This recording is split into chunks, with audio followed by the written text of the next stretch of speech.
Hello. Welcome to Shebrew as we study the Torah portion through the lens of relationships. So remember, as we are studying the Torah portion, we are looking at it through the lens of relationships. So what that means is all relationships that we have with every person that we encounter. So that is the way that we are going to continue to study the Torah portion. So let's dig in. All right, so we are beginning the book of Bamidbar, that is the book of Numbers. And this parsha is called Parsha Bamidbar. It means in the wilderness. So we get that in the first verse, chapter 1, verse 1. And Yah spoke to Moshe in the wilderness of Sinai in the tent of appointment on the first day to the second new moon or month, in the second year after they had come out of the land of Mitzrayim, or Egypt, saying. So Bamidbar, the name of this fourth book of the Torah given to Israel through Moshe, comes from the word Midbar, which is usually translated as wilderness or desert. There is at least one time in Shir HaShirim, or the Song of Songs, or maybe it's called Song of Solomon, where this word Midbar is translated as mouth or speech. In chapter 4, verse 3 of that book, it says, "Your lips are like a cord of scarlet, and your speech, your midbar, is as lovely as, and your mouth is lovely." Now, this shouldn't come as any surprise because the root of midbar is davar, which means to speak as a verb, or as a noun, it means words or speech or matters. As in the 10 words, commonly known as the 10 Commandments that are found in Exodus chapter 20 and Deuteronomy chapter 5. Also, the name of the fifth book of the Torah, which we'll get to in just a little while, which is known as Devarim, or words. So this is just to clue us in. Here in Bamidbar 1 verse 1, it says that Yah spoke Devar to Moshe in the wilderness of Bamidbar.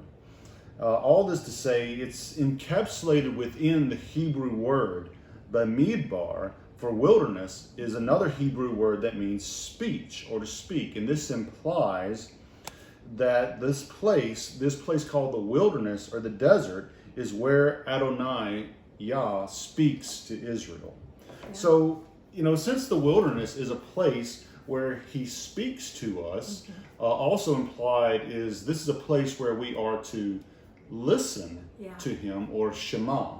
So some things that we'll want to talk about a little bit is, with our relationship with Elohim, how is Adonai, how is he going to speak to you, both in your personal life, if you're not married, in your marital life if you are married, and how are you going to listen to him in your personal life or in your marital life.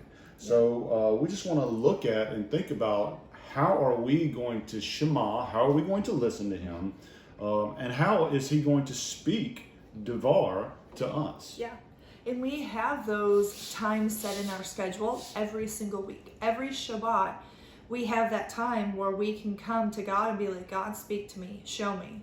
If you haven't had that time during the rest of the week to be able to take a couple of minutes and be like, okay, God, speak to me. What do you want to go ahead and say? Shabbat is that perfect time to go ahead and do that. Put some praise music on, put the Psalms on, and just sit there and just listen to see what he has to go ahead and say.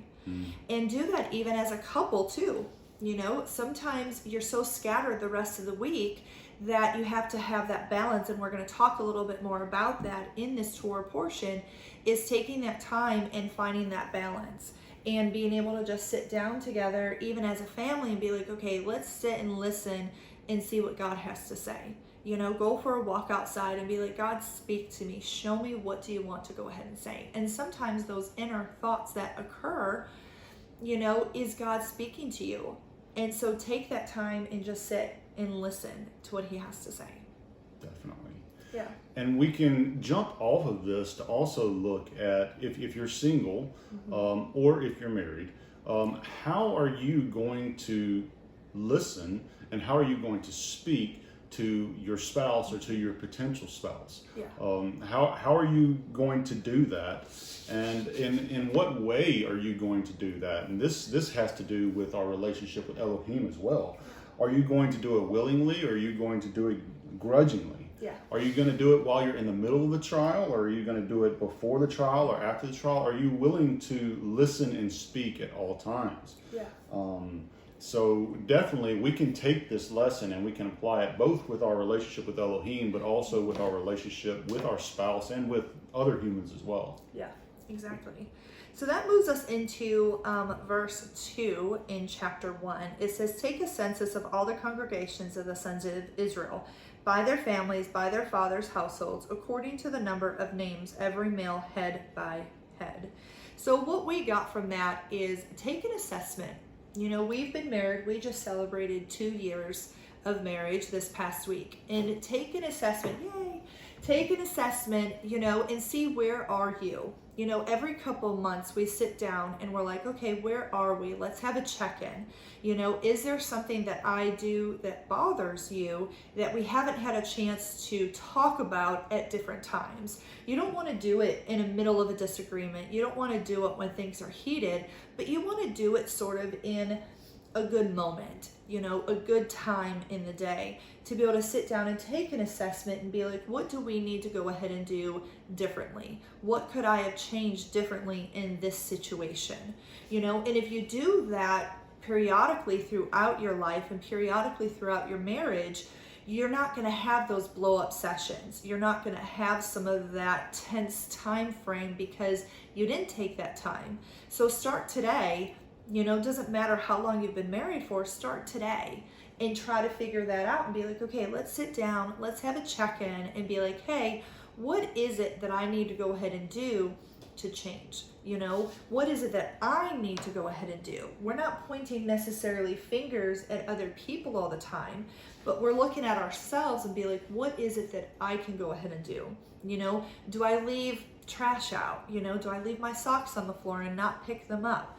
You know, do I not do the dishes at different times? Or, you know, do I not pay attention to you when we're wanting to sit and watch a movie? You know, for myself, I have to ask Mark sometimes and be like, okay, do you want me to sit and watch this movie, or are you okay if I play on my phone? Are you okay if I scroll on Facebook? Are you okay if I create a graphic? You know, I have to ask him those things to be able to find out, you know, what is okay for our time together. You know, and sometimes he's like, I want you to sit and just watch the movie. And I'm like, okay, not a problem. You know, other times he's like, I'm perfectly fine if you know, create a graphic, you know, kind of thing. So it's a matter of having those communications in those check-ins to be able to know where are you. It's the same thing as parents. You do the same thing with your kids and be like, you know, that didn't work very well. I didn't use my words right. I didn't correct them the proper way and they reacted differently. Okay, what can I do differently?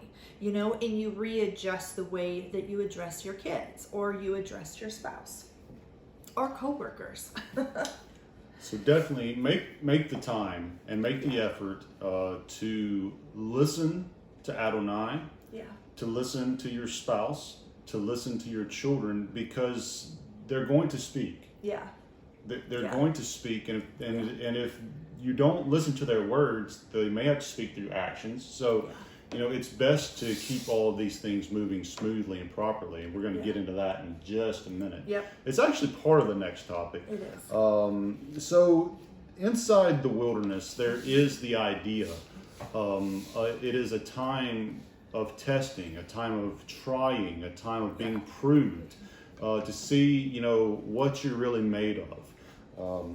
So there is a scripture that is in Deuteronomy 8:2 that says, Yah led you all the way these 40 years in the wilderness, Bamidbar, to humble you, prove you, to know what is in your heart, whether you guard his commands or not. Yeah.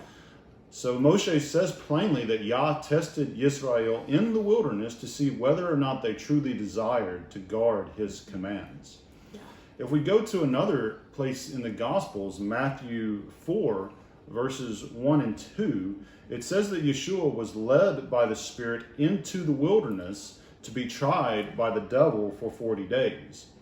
So there's clear parallels here, you know, between Israel and Yeshua and their time in the wilderness. But the time in the wilderness is a time to find out what you're made of. So we can see that the wilderness is a time for testing and for proving, and as members of Yah's covenant family, Israel, we must also expect to be tested in the wilderness. And a lot of us have ideas about the wilderness. We would maybe even think that all of our time here is in the wilderness. And that may be perfectly true. But definitely the times that we're going through is a time of testing, a time of refining, a time of getting our house in order, as it were, to really see what you want in your heart. That's really what it's about. What do you truly want in your heart? And we do have to do these kind of things with our relationships as well, to try and find out what is in the heart of the other person. What do they want is maybe a better way to say it. What do they really want? Do they really want this relationship, or do they not? That's true. That's good. So definitely just keep that in mind. Keep that in mind as we're going throughout the rest of the book of Bamidbar, of Numbers, that it is the record of how they were being tested and proved to see if they really had it in their heart to go ahead and do what Yah is instructing them to do. And that is also, what we are going through and experiencing in our relationship with Him.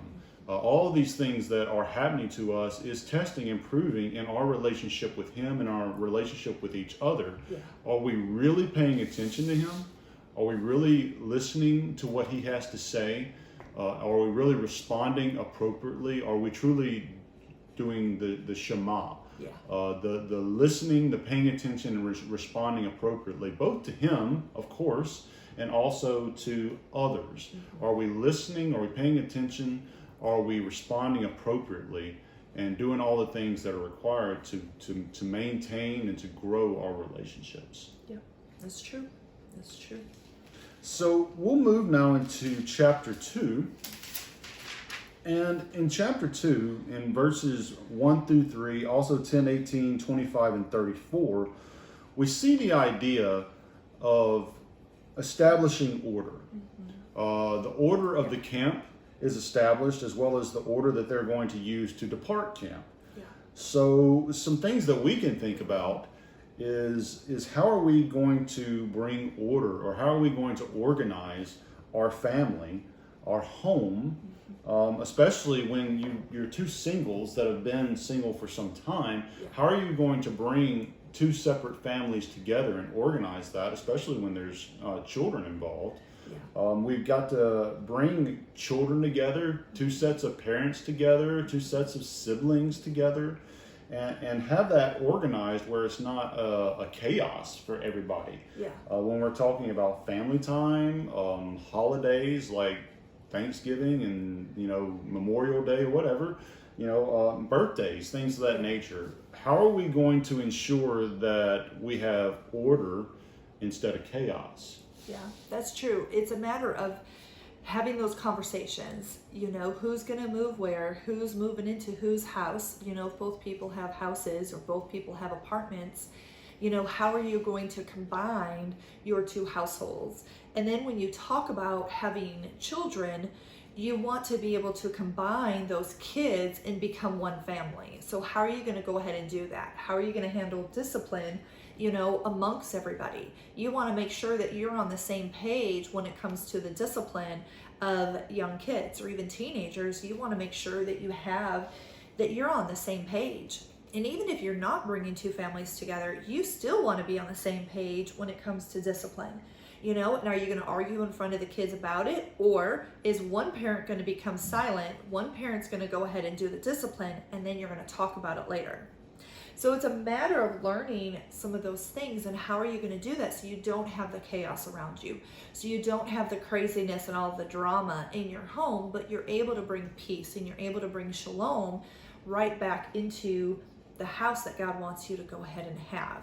So it's a matter of what kind of order are you going to go ahead and have in your house? What are you going to allow in your home, and what are you not going to allow in your home? What are the rules of the household, in other words? When we just got done going through some foster classes to become foster parents, and they talked about having rules, and they talked about actually having them posted. So everybody knows this is dinner time. Everybody knows this is bedtime. Everybody knows these are the rules of the house of, you can't play with balls in the house. You can't throw things in the house. You can't, put your feet up on the table, with your shoes on. You need to take your shoes off at the front door.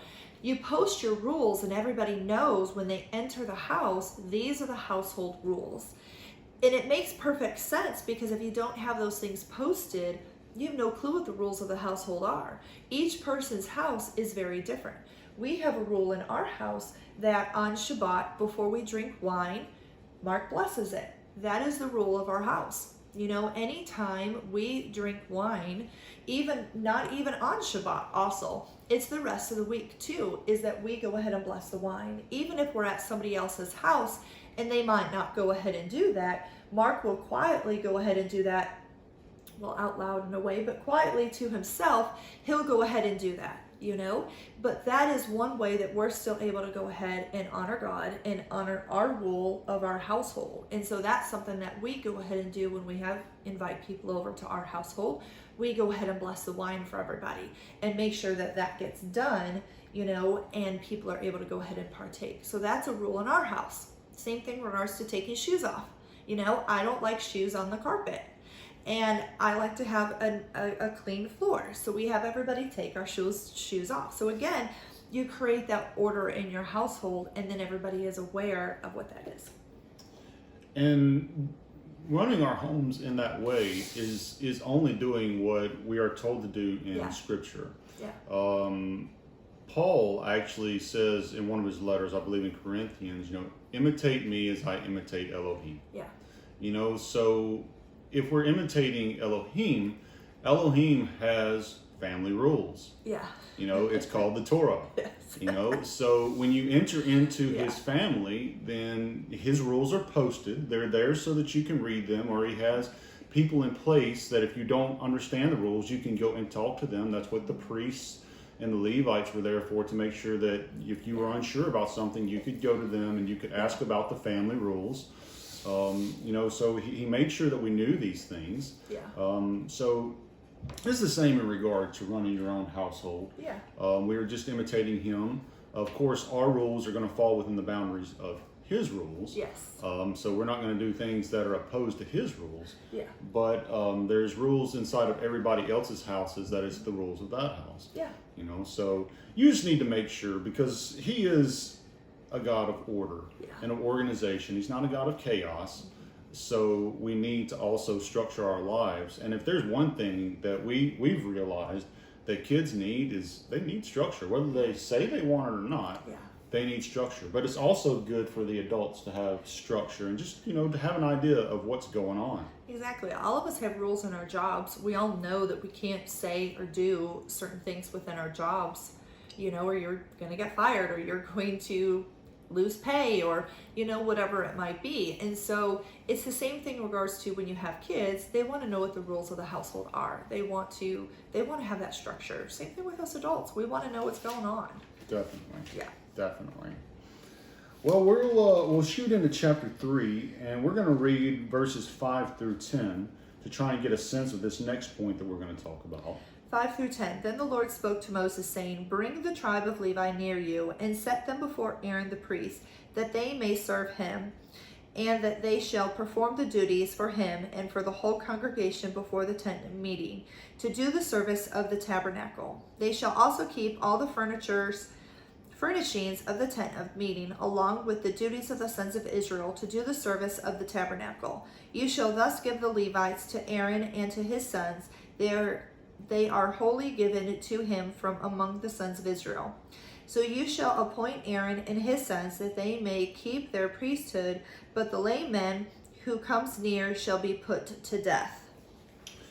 So the subject matter that's really being talked about in these verses is that the priests and the Levites were guardians of the tabernacle. They were also guardians of their role or their function inside of the tabernacle system. So we can clearly see that, and we can bounce off of that to look at the roles and the functions inside the family. The husband and the wife, or the father and the mother, they are guardians of the home and of the family and of their role and function inside of the home and the family. So we have to ask ourselves the questions: do you know your role? Do you know your function inside the home, inside the family unit?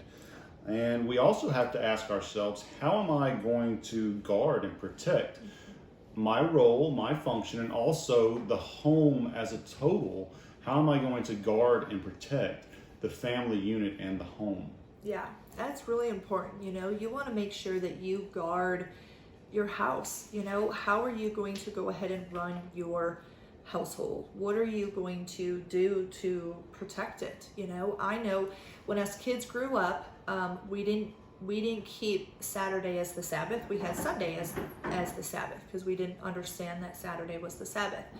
But when us kids started to get jobs, we could not work on Sunday. That was the rule in our household. As my parents said, you are not working, outside the home on Sunday.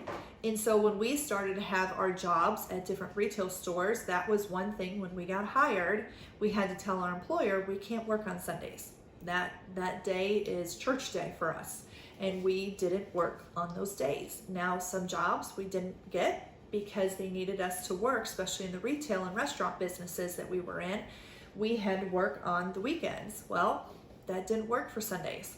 And so some jobs we didn't have, but that was something that my parents set up for us, is saying, hey, you're not working on Sabbath now, or on Sunday.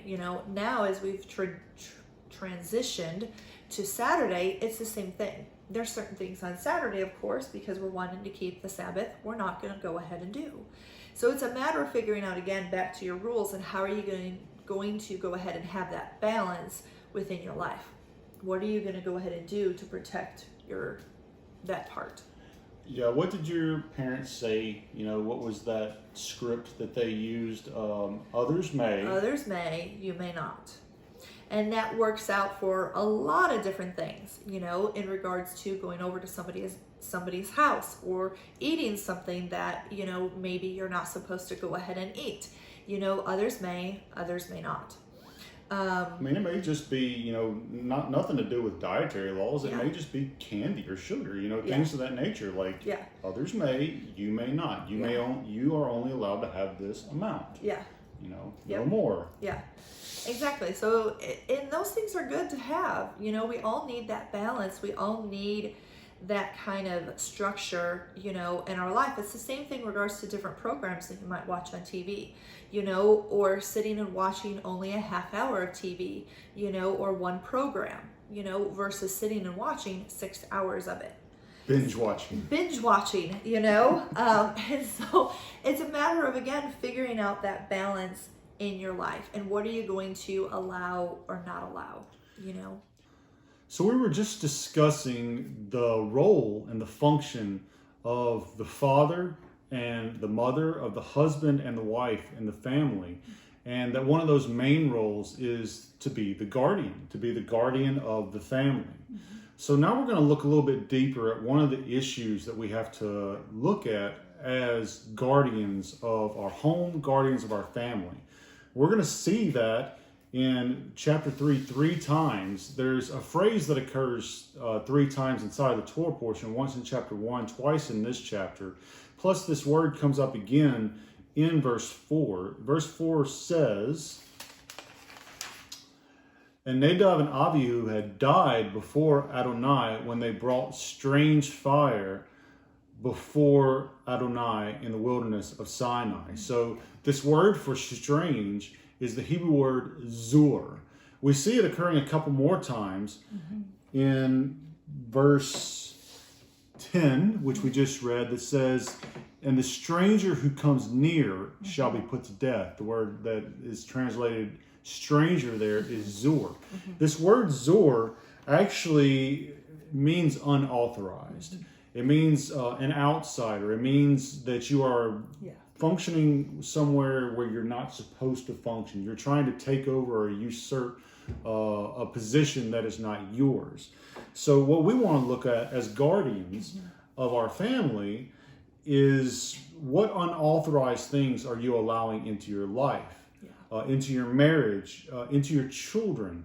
We're talking about things like advice or influences. You know, what kind of things are we allowing to have that kind of control over us to actually change us, that should not be there, that we should not have in our lives? Yeah, you know, sometimes that can even be the books that you read. I know for myself, I could not read romance novels.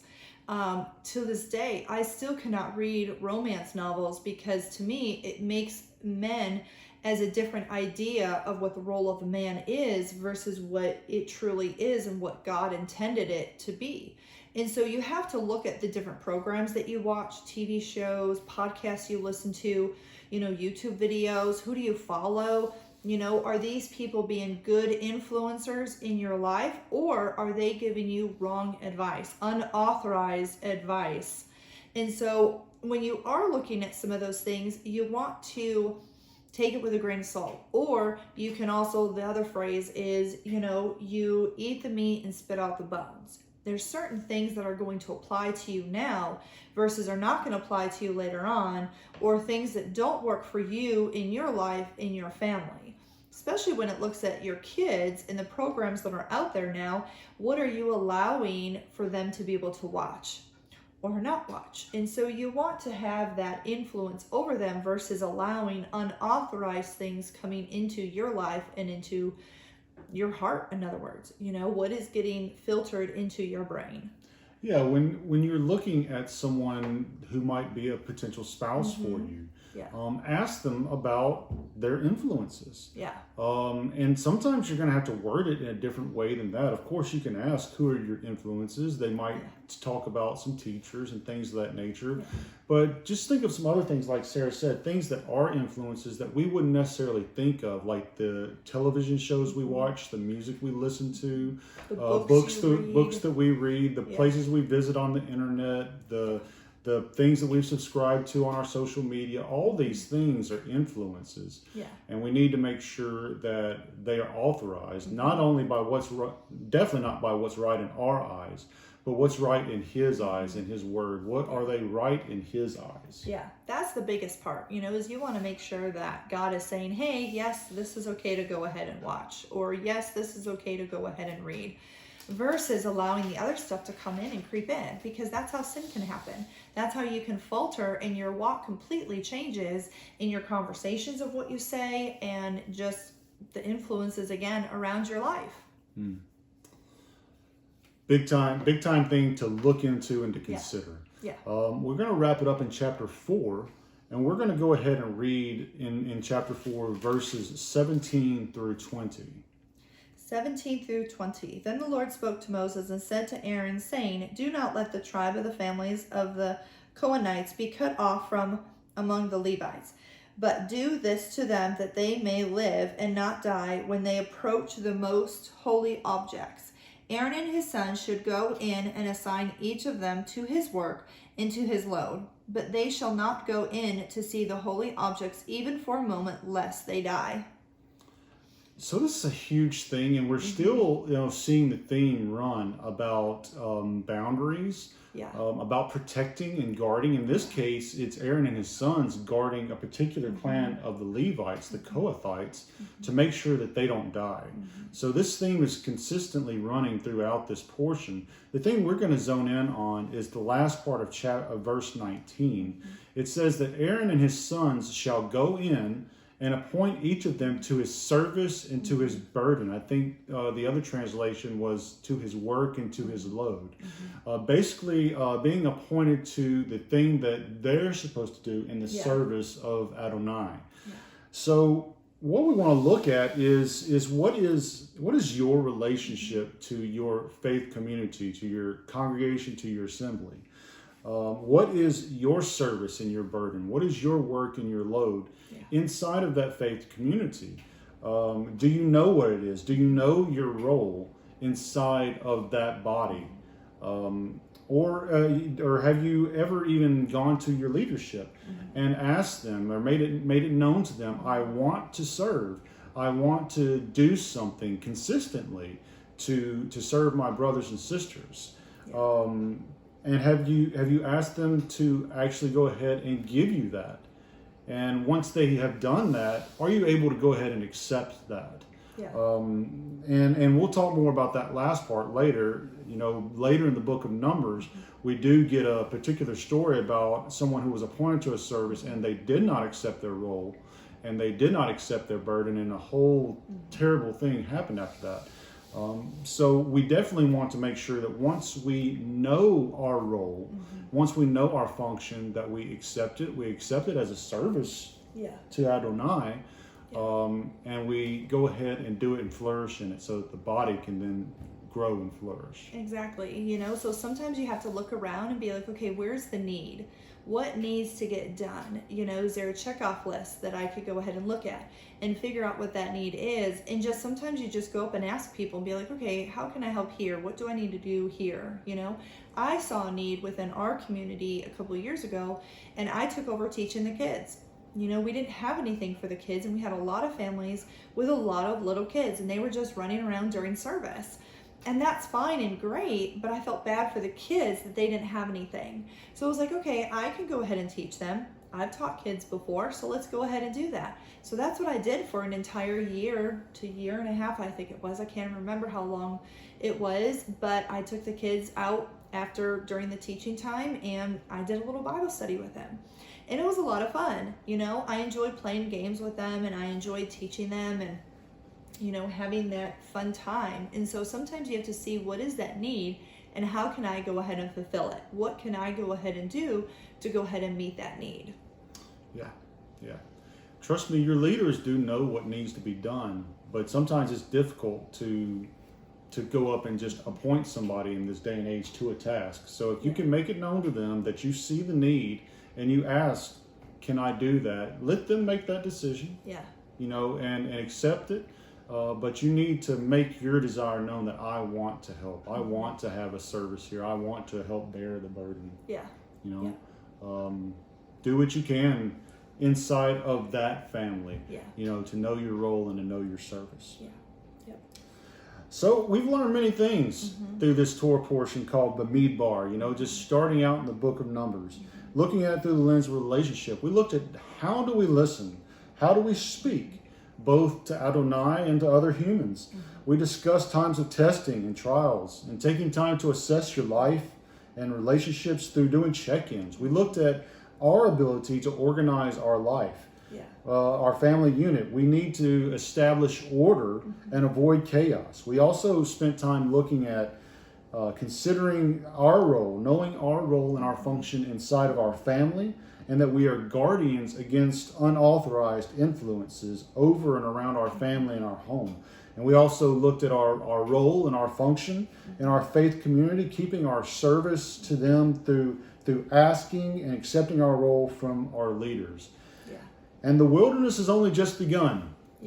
And we're going to get a whole lot more of it as time goes on through these Torah portions that we're going to look at, through seeing the relationships both to Adonai and to each other. So make sure you subscribe and like us. You can also find us on Facebook and Instagram. And of course, if you have any questions at all, feel free to contact us at contactus@hebrewshebrew.com. And of course, if you are looking for a spouse, we would love to help you. We have a website designed for you in mind. Just go to hebrewshebrew.com. I hope you have a fantastic day, and we'll see you later. Shalom. Bye.